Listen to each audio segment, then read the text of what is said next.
So nice to meet you all. It's as much of an honour to be asked to speak for me. So thanks for inviting me. I get to talk about my favourite topic with some lovely people. So there we are. What's not to like?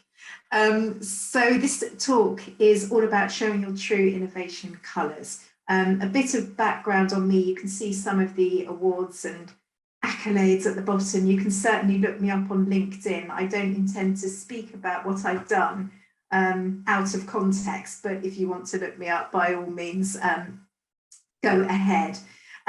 So essentially, I asked you before we met, I asked you to fill out a form when you registered, and some of you did, and that was great. And one of the questions I asked you was, what makes a person innovative? And I was really interested in your answers because look, four answers here had the word curiosity in it. But isn't that interesting? And I can see this first quote here, you know, it's someone who's embraced an idea and creates environments. Isn't that interesting? They create an environment in which employees are given the tools and resource to challenge the status quo. I thought that was great, and to push boundaries. That's very much from the point of view of someone who has the power and authority to make an environment in which other people can innovate. And you may or may not be in that luxurious position. But there we are. And I love this also, this focus on people and empathy and feelings, right? So there's caring, there's people, you know, there's empathy, which is fantastic. And I thought that was a lovely thing to say.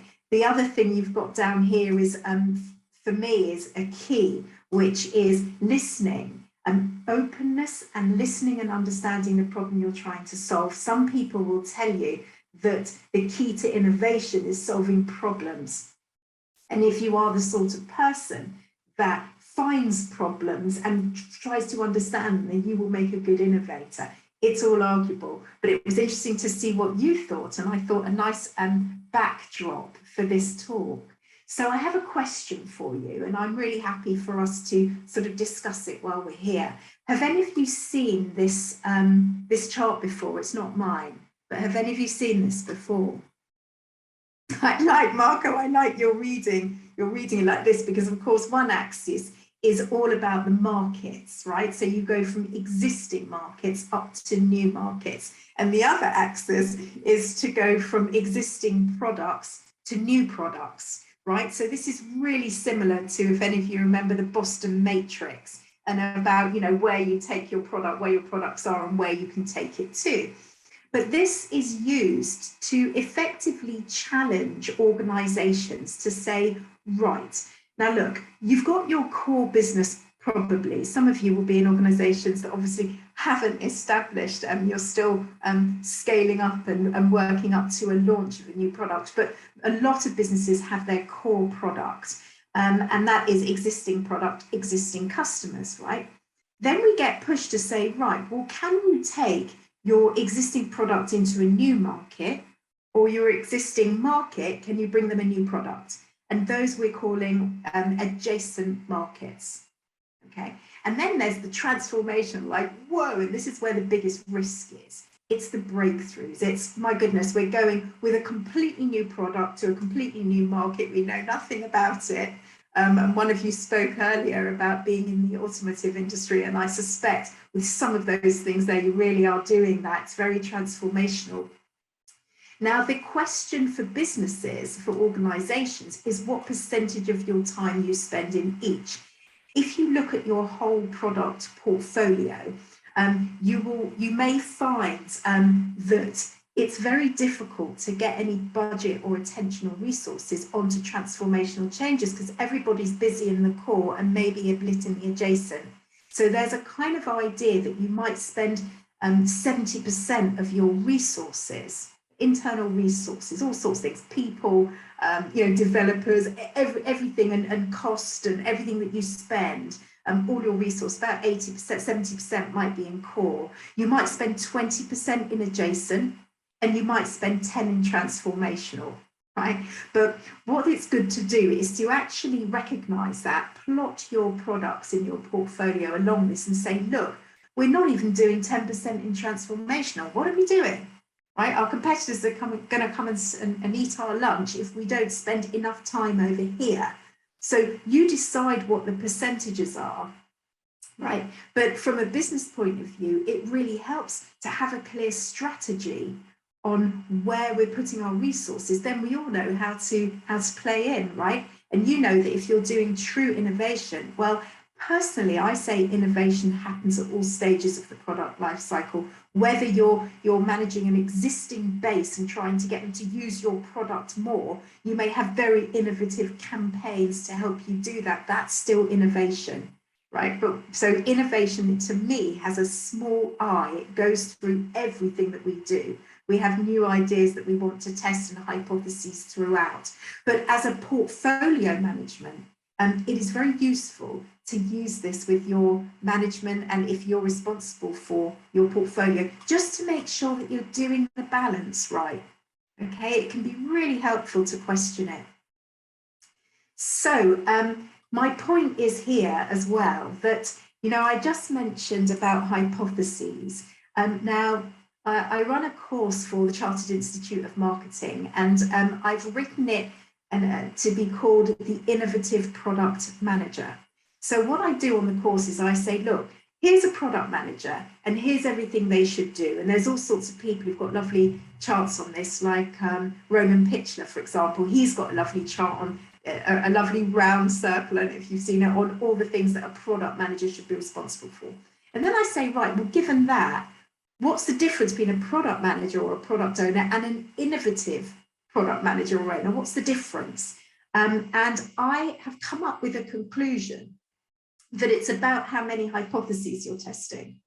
Okay, now I'm not going to say that if you've got 20 hypotheses, you're more innovative than someone who's got 2. I'm not saying that, because we can only manage so many things, but I'm saying that you have hypotheses that are testing. So you drop by their desk, you have a conversation with them, and you say to them, what are you testing out? How many hypotheses are you testing out at the moment? You know, and if they're not testing any, then are they pushing the boundaries? Are they being creative? Are they thinking of new ways to deepen product penetration, to increase revenue? Are they thinking about those things? And so my process that I think about is, when you have a new idea, you kind of turn it into a hypothesis, right? So you say, we believe that if we do this, will result in this business gain. And then you say, well, okay, what are the biggest assumptions that underpin this hypothesis? What are the things that I don't know yet? And on this front, there's a sort of layering that goes on. So my first question in any hypothesis, and all of us will do it, is, okay, there are things that we think we know. We think we know these things. The first thing is to question the things you think you know. All right, you have to, because you have to get evidence, you have to be comfortable with that. That's the first level. Question what you think you know. The second level is, you already know the things you don't know, right? So we're really good at saying, I've got this hypothesis, you can do this, it's going to make some more money. But actually, I'm missing this evidence. So I need the answers to these questions. So these are the things that you know you don't know. Okay, and typically we'll go and research and find the answers. But there's a third level. And the third level is, we don't know what we don't know, right?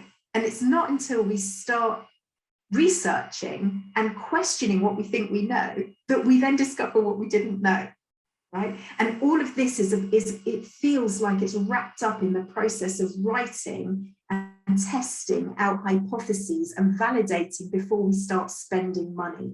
So one feature, just to bring it all back, that I think when I say what's innovation, what's an innovative product manager, is someone who has hypotheses that they are testing. Okay, and then I ask you, well, when did you last pivot based on evidence? So what do I mean by that? When did you last kind of go out and start getting some evidence for your hypothesis, only to realize that you were barking up the wrong tree, as we say here?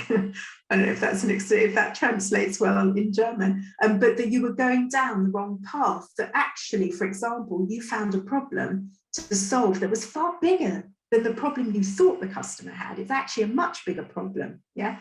So you would change, you would pivot. And to me, that is also a sign of innovative behavior, right? Of showing your true innovation colors. You're prepared to say, and you're in a position where you say, I thought this, I went to gather evidence, but I found something else. So we need to change. We need to change what we're doing, right? So that kind of flexibility, and that was another word that one of you gave in the form. So that's exactly it. And so I also want to say that, you know, innovation in the things that I've worked on and the people I've worked with isn't always about moving forward in a positive manner, right? It's just as positive and innovative to say stop as to keep going. Okay, so I want to make it, you know, my mission, if you like, is that we stop wasting time, right? And I would applaud any product manager, product owner who comes along and says, do you know what, I don't think we should do this anymore. Now, it's a bit similar to changing, but it might be you've got a product out there that's already launched and you're thinking, do you know what, I don't think we should carry on with this. Now, Swanand actually wrote a very nice article on this, which you'll be able to find. I think it's on the Mind the Product website, and a really good article on that. But I applaud it. You know, I mean, when we look at this and we look at what success is for us as product people, you know, you've got the desirability. People need and want it. You've got viability, you can make a profit, and you've got feasibility, you can actually deliver it. And in any one of these circles, you might say stop. So let's do that, right? Let's be good at doing that. I have plenty of examples, so much so that at one point I was called the product killer. They said, oh, here she comes, the product killer. And I was very proud of myself. I saved the company an awful lot of money, and actually got the resources, including myself, to be able to work on other new stuff that was coming in through the funnel that was far more transformational than that core product that really wasn't doing anything. So it's good. And I asked you also in the form, I said, what stops you from being innovative? What stops you? And what I've done here is I've picked up on a few of the things that, well, all the things you said, mostly, and I've addressed them one by one, right? Because I wanted to make this talk really useful for you and really helpful. So the first thing I want to say to you is someone said the thing that stops them from innovating is lack of experience. Like, I think it's, where do I start? So I interpreted that as, where do I start? You know, and if I can give you a model to use, then you know, you've a place, a starting point.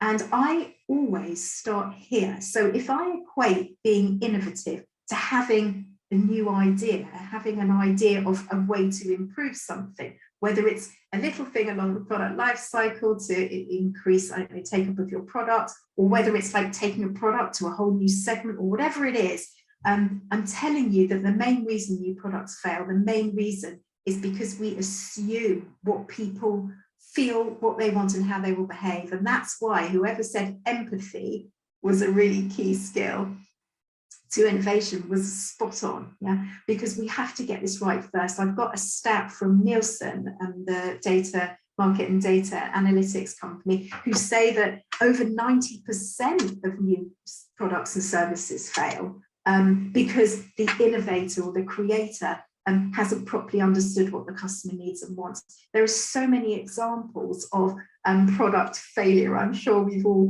got a few. Anyone who's been around, you have to kind of fail to learn, right? But I'm sure we've all got them. So that is a brilliant starting point. Another thing that you told me was overthinking. So you fail to innovate because you overthink. So my answer to that is try writing a hypothesis statement, okay?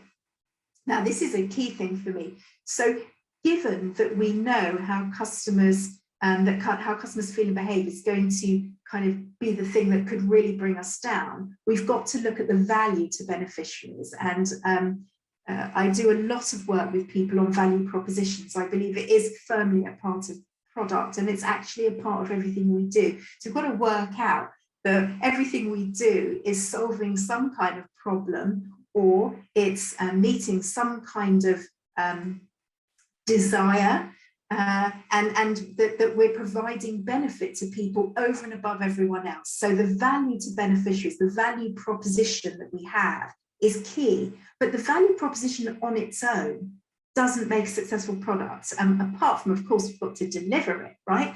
But the value proposition on its own at the early stage is just as important to say how that value proposition works in the context of a commercial goal. So we really have to say, and we think it will deliver this for the business. We have to be really clear. Otherwise, people around us will say, okay, well, they've got this idea, but what, so what?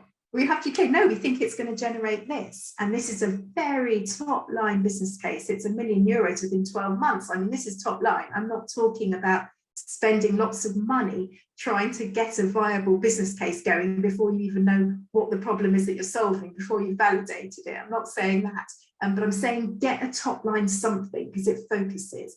So your hypothesis would be a we believe statement. It includes your commercial goal. You can see it here. You can see my example here. The idea is explained. It's just a subscription service, right? And it's going to be to our high value early adopter family minded customers. It just so happens to be in this product, this random fictitious product that I've made up.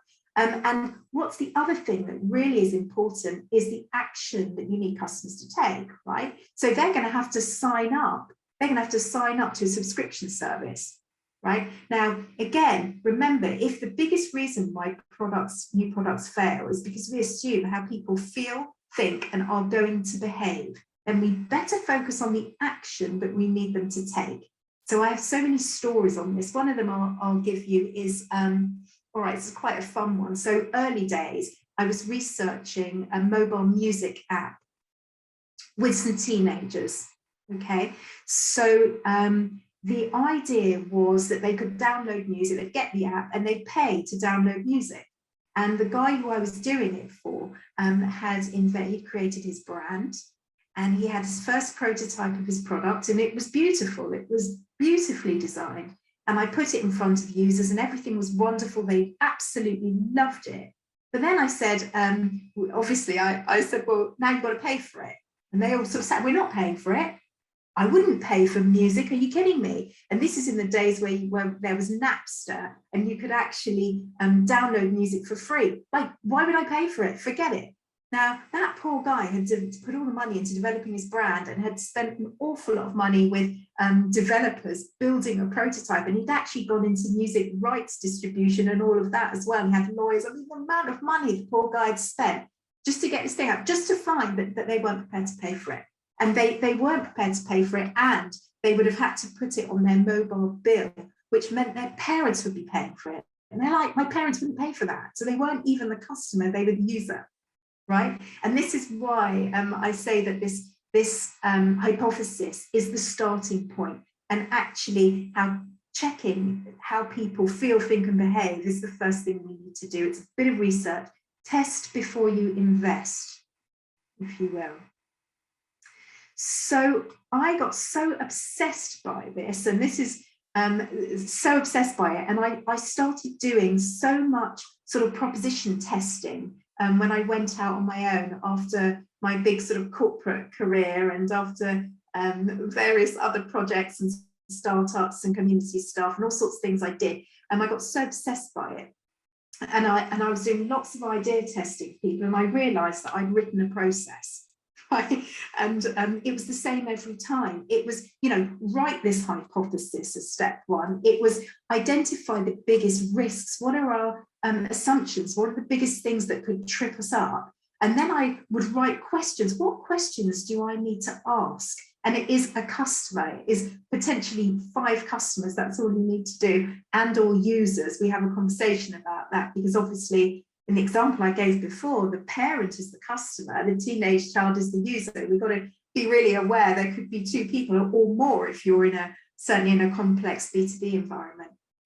So what questions do I need to ask to get the direct evidence for those risks? The amount of times I find product people doing research and for some reason, including a load of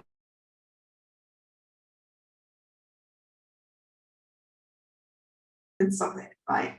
Don't waste your time getting them to tell you things that you already know. Focus right in on the risks and assumptions. And that's where I'm sort of, again, very obsessive about not wasting our time.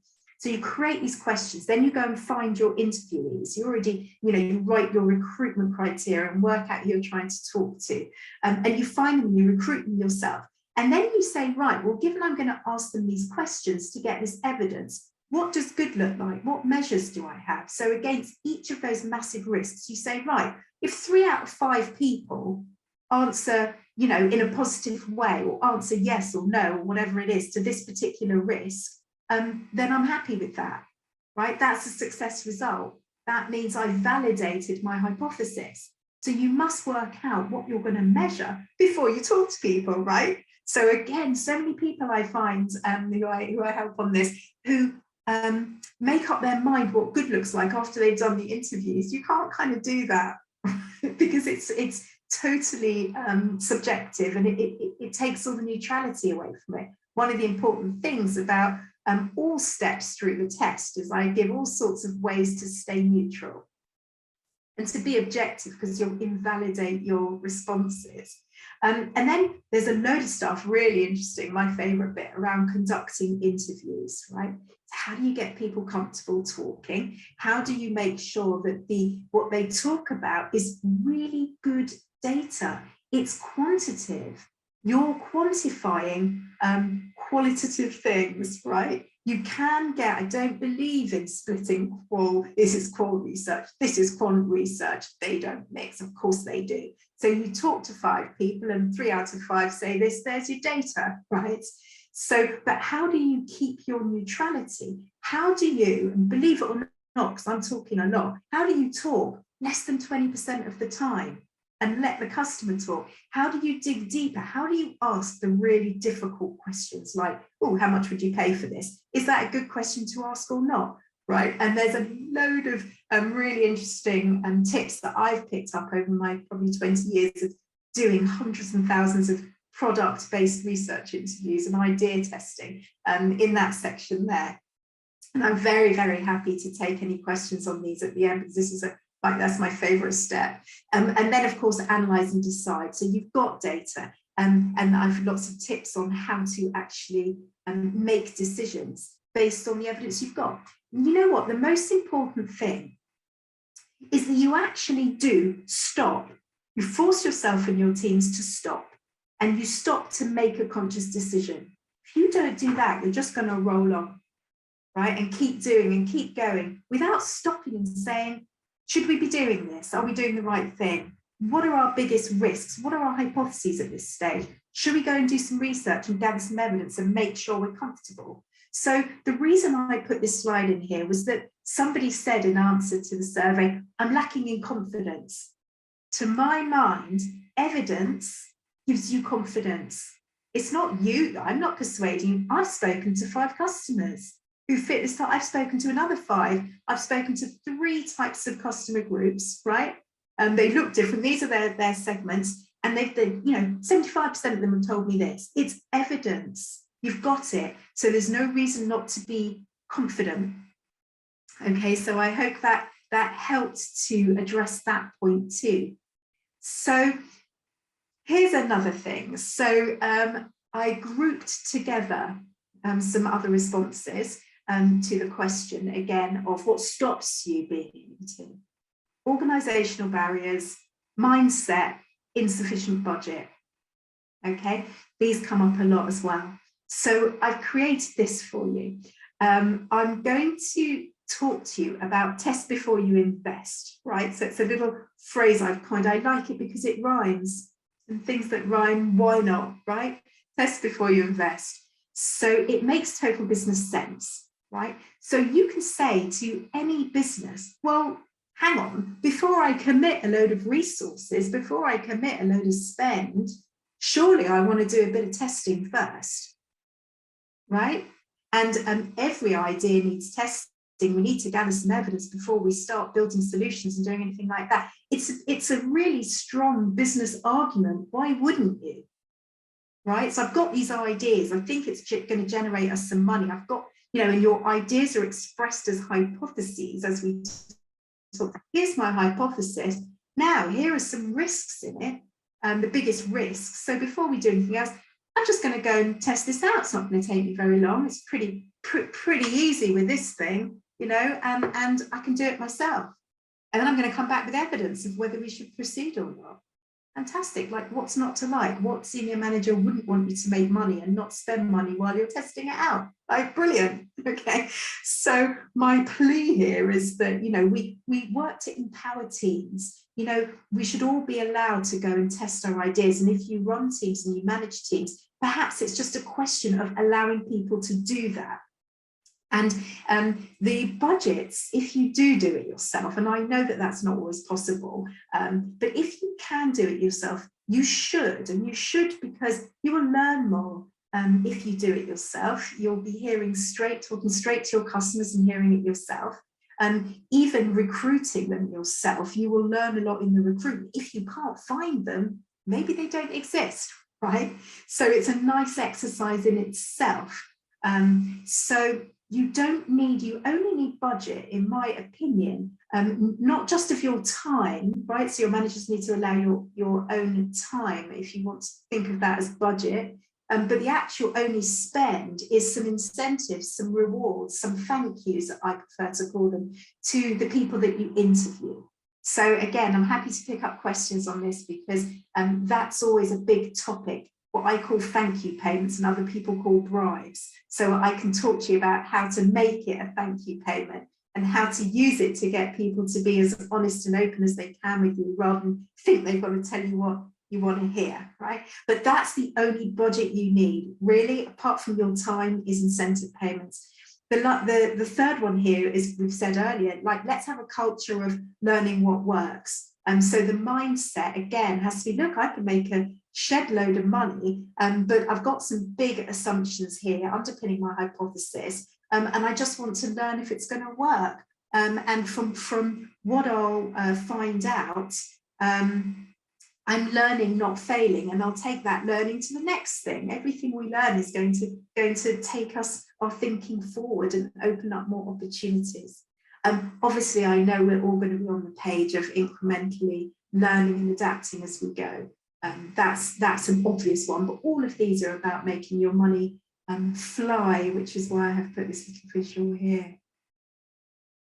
So I want to sort of formally welcome you to the Innovators Club at the end of this presentation, to say that, you know, you've given me some personality traits, some things that you think are endemic in good innovators. I'd agree with a lot of those, and I hopefully have given you some more. And I've also helped, hopefully, to knock down some of those barriers to innovation, and why you might, how you might feel that you know you can do things to knock those barriers down. And so here is just some visuals. You have a full German translation that Wiley launched just a few months ago, this of the book, and it's Deidian test here. And then you have the English version here. I know we're doing a book giveaway, and I know that Swanand will talk more about that later. Please do connect with me on LinkedIn. I've seen all your faces as we've gone through the presentation. I really want to open up for any questions.